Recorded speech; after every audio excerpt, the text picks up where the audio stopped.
Hello students, welcome to our YouTube channel AKFT course. आज मैं class 10th का chapter 6 triangles का exercise 6.4 का क्वेश्चन नंबर 1 को सॉल्व करने वाला हूँ। आइए इसको सॉल्व करते हैं।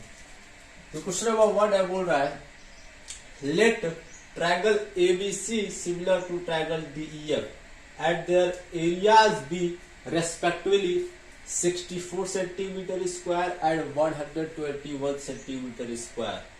If EF equal to 15.4 centimetre, find BC।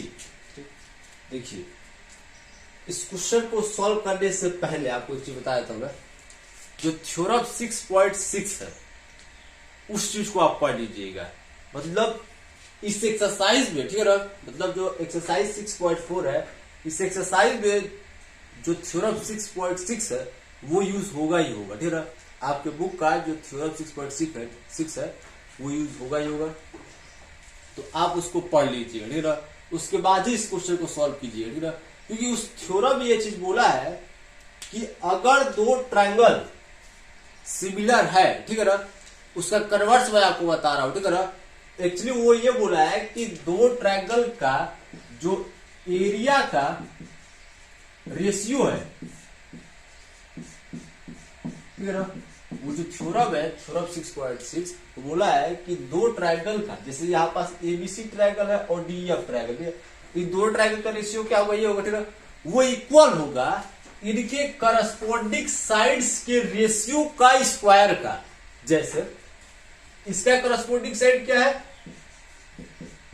ये वाला है, तो ए बी अपॉन में डी मतलब करस्पॉन्डिंग साइड का रेशियो हुआ, और इसका स्क्वायर जब हम करेंगे तब जाके इक्वल होगा इसके एरिया का रेशियो से, ठीक है ना।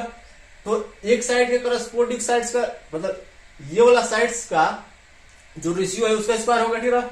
अब बचा ये वाला साइड, तो इस साइड का भी वही होगा, मतलब इस साइड्स का पहले रेशियो निकालेंगे AC अपॉन में DF और इसका स्क्वायर कर देंगे तो ये इक्वल हो जाएगा LHS से, मतलब इन दोनों ट्रायंगल का एरिया का रेशियो से इक्वल हो जाएगा, ठीक है।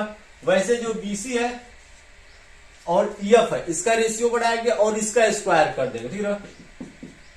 BC अपॉन में EF इसका स्क्वायर करेंगे तो ये LHS से इक्वल होगा, ठीक है ना। तो ये वाला जो थ्योरम है, ठीक है ना, इसको आप पढ़ लीजिएगा। मैं पूरा थ्योरम प्रूफ करके बताया हूं कैसे हुआ, ठीक है। कहने का मतलब यह है कि दो ट्रायंगल का जो एरिया का रेशियो है वो इक्वल होगा उन दोनों ट्रायंगल के जो करस्पॉन्डिंग साइड्स का रेशियो है, करस्पॉन्डिंग साइड्स का रेशियो है उसके स्क्वायर से, ठीक है ना। मतलब इसका स्क्वायर करेंगे उससे ये वाला जो LHS है इक्वल होगा, ठीक है ना। यह है हमारा थ्योरम 6.6 से, आपकी बुक में ही है, ठीक है ना।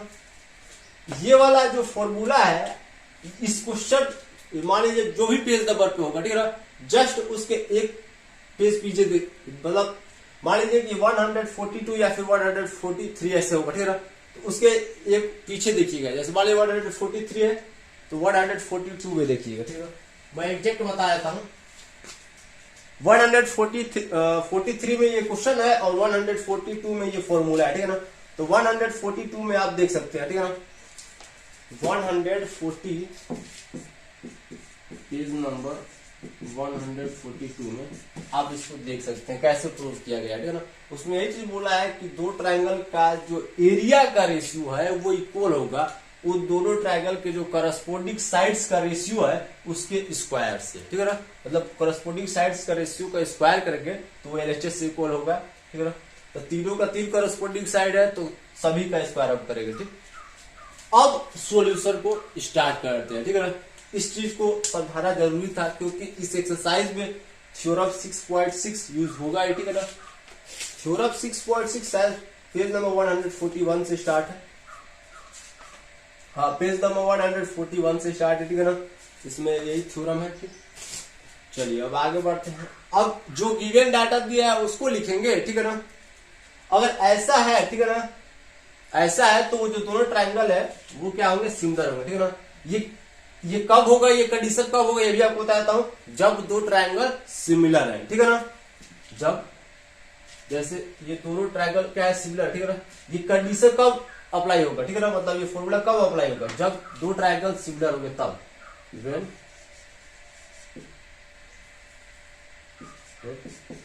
two triangles are similar, ठीक है ना। जब दो ट्रायंगल सिमिलर होंगे तभी आप उनके एरिया का इस रेशियो का, ठीक है ना, जैसे इन दोनों का एरिया का रेशियो है वो इक्वल कर पाएंगे इससे, ठीक है ना।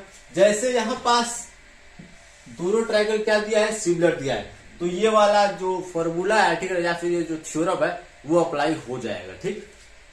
तो ये वाला चीज तभी अप्लाई कीजिएगा जब दो ट्रायंगल क्या है, सिमिलर है, या फिर ये ऑलरेडी दिया है तो आप कह सकते हैं कि दोनों ट्रायंगल सिमिलर है, ठीक है ना। ठीक, आगे बढ़ते हैं। यहाँ पास गिवन डाट में सॉल्यूशन में यहाँ पास गिवन दिया है, गिवन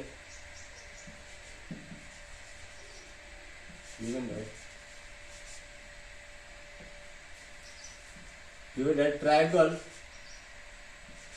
ए बी सी सिमिलर है ट्रायंगल डी ई एफ के साथ, ठीक, ठीक है ना। ये दोनों दोनों ट्रायंगल क्या है, सिमिलर है, ठीक। एंड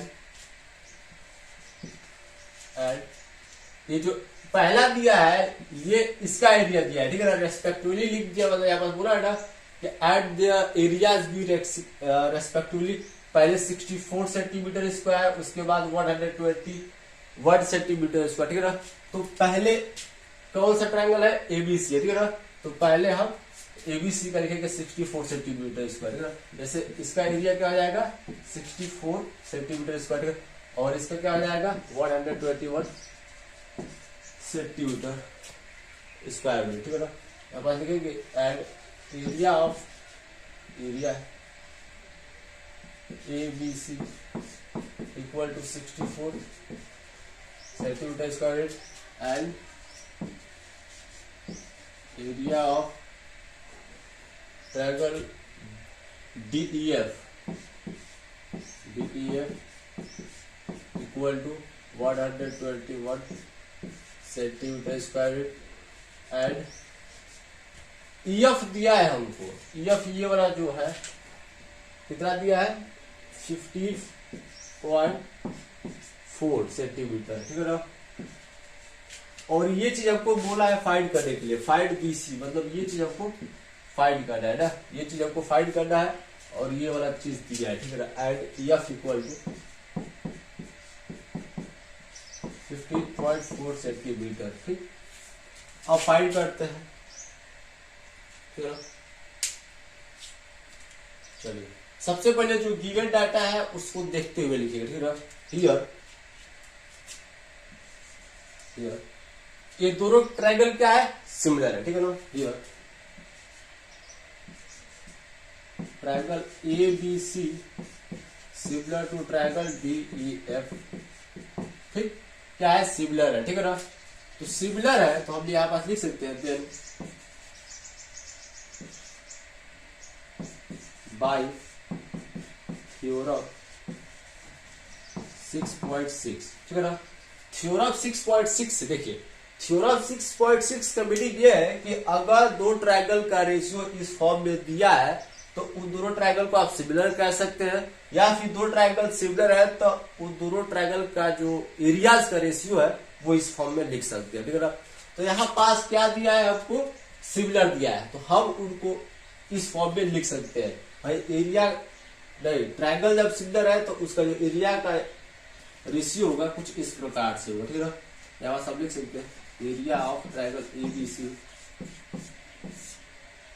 अपॉन में area of triangle DEF equal to, ठीक है ना।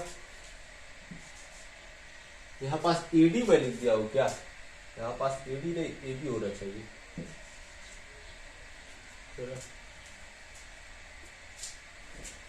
क्योंकि इस साइड एबी है ना। अब पास एबी अपॉन में डीई का whole square equal to AC upon में DF का whole square equal to BC upon में EF का होल स्क्वायर। अब देखिए ध्यान से देखिएगा, ठीक है ना। ये क्या है, इसको LHS मान लीजिए, ठीक है ना, LHS, ठीक। अब ये क्या है, ये सारे के सारे क्या है, LHS है, ठीक है, अरे RHS है, ठीक है ना। तो जो चीज हमको फाइंड करना है, ठीक है ना, जैसे यहाँ पास हमको EF का वैल्यू दिया है, ठीक है ना, यहाँ पास ध्यान से देखिए, EF का वैल्यू दिया है, BC फाइंड करना है, ठीक है ना। तो इसको LHS मानेगा ना, तो इसको RHS मान लीजिए और इन दोनों को छोड़ दीजिए, ठीक है ना, क्योंकि इन दोनों के बारे में नहीं क्वेश्चन में चर्चा किया है और नहीं कोई कहीं पास पूछा है, ठीक है ना।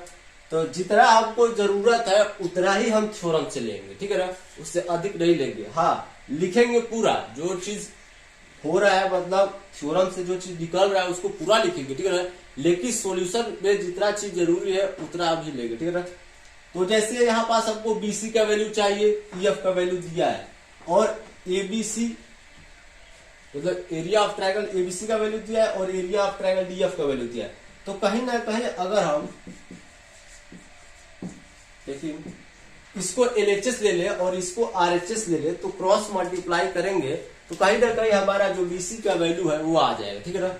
इन दोनों को छोड़ते हैं, फिलहाल इसको LHS लेते हैं, LHS के रूप में ABC अपॉन में area of triangle DEF, and भाई ये वाला जो चीज है इससे भी इक्वल है, इससे भी इक्वल है, इससे भी इक्वल है, तो हम यहाँ पर जो जरूरत है उससे उसको ना लेंगे। जैसे ये वाला चीज हमको इससे जरूर, मतलब हमको AB का वैल्यू फाइंड करना होगा, ठीक है ना, तो हम ये वाला चीज लेके क्या करते हैं, ना कहीं BC दिया है ना कहीं EF दिया है, ठीक है ना। जैसे यहाँ पास हमको BC का वैल्यू फाइंड करना है और हम ये वाला चीज उठा ले, मतलब ये वाला जो रेशियो उसको उठा ले और यहाँ पास लिख दे। अब AC ढूंढते रहेगा, AC मिल जाएगी, क्या मतलब, इसलिए हमको जो चीज चाहिए उसी के अकॉर्डिंग हमको लेना है, ठीक है ना। जैसे यहाँ पास एक रिलेशन बन रहा है BC और EF का, ठीक है ना, यहाँ पास इस चीज को हमने ले लिया, ठीक। अब देखिए BC में भले BC ना दिया हो, इसको फाइंड करा, लेकिन EF दिया है और LHS में दोनों वैल्यू दिया है। जैसे एरिया ऑफ ट्रायंगल ABC कितना हो जाएगा हमारा 64, ठीक, सेंटीमीटर स्क्वायर नहीं लिखेंगे, ठीक है, सॉल्व कर रहे हैं लास्ट में लिख देंगे, ठीक। और एरिया ऑफ ट्रायंगल DEF कितना है 121, ठीक, इक्वल टू BC हमको फाइंड करना है, ठीक। EF का वैल्यू दिया होगा कहीं ना कहीं 15.4 है ना, 15.4, ठीक।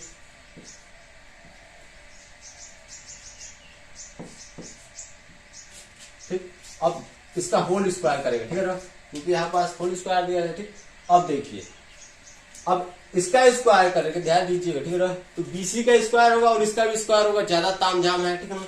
स्क्वायर को इधर साइड शिफ्ट कर देते हैं, अंडर रूट में आ जाएगा 121 इक्वल टू BC अपॉन 15.4, ठीक है ना। जितना सिंपल हो सकता है क्वेश्चन या फिर सॉल्यूशन उतना सिंपल कीजिए, ठीक है ना। यहाँ पास हमने इधर साइड भेजा, स्क्वायर रूट में हो गया।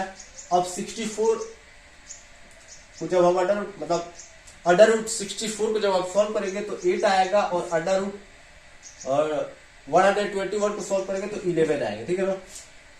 8 का स्क्वायर क्या होता है 64 और 11 का स्क्वायर क्या होता है 121, तो उसका 64 का अंडर रूट करेंगे तो 8 आएगा, और अंडर रूट 121 को जब सॉल्व करेंगे तो 11 आएगा, ठीक है। ये चीज आपसे बनता भी होगा, ठीक, इक्वल टू BC अपॉन में 15.4, ठीक।